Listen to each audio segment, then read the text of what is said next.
Tokratna žgoča novica prihaja iz ZDA, tam je Netflix objavil nov dokumentarec z naslovom Orgasm Incorporated, če prevedem Orgazem vključen. Kar pa ne pomeni, da boste med ogledom dokumentarca orgazem tudi doživeli. Orgazem je vključen le, če Netflix čilirate z menoj. Dokumentarec govori o ženski, ki je želela drugim ženskam dokazati, da je masturbacija pravzaprav meditacija. Poglejmo si, kaj je povedala. I think that it will be turned on women around the world who change the world. It will be turned on women and those who dare to stroke us.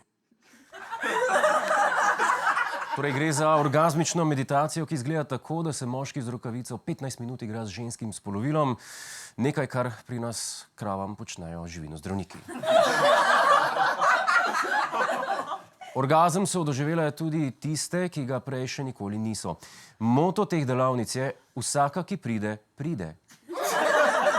Člani so celo živeli skupaj v neke vrste študentskih domovih, kjer naj bi se masturbiralo celo več kot v dejanskih študentskih domovih. Podjetje ima stavbo nasproti Uberja, kar pomeni, da do delavnic, kjer prideš, lahko prideš kar z Uberjem. Prideš z neznancem, da prideš pred neznanci. Vse skupaj je preraslo dejansko v kult oziroma sekto, oziroma še natančneje seksto. Kaj so značilnosti kulta? Imamo enega vodjo, člani novačijo nove člane in glavni namen je, da se dobro zasluži. Čeprav novačenje novih članov, mi konstantno novačimo nove pisce, važno je, da se zasluži, tudi pri nas, in vedno je en vodja. A sem jaz vodja kulta? No, za razliko od orgazm kulta pri nas ni orgazmičnih meditacij. V naši pisarni se ne meditira.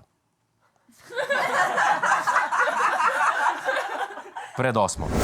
Hej, preden greš, klikni tukaj in se naroči na naš YouTube kanal, imamo pa tudi TikTok, Instagram in Facebook, tako da le urno.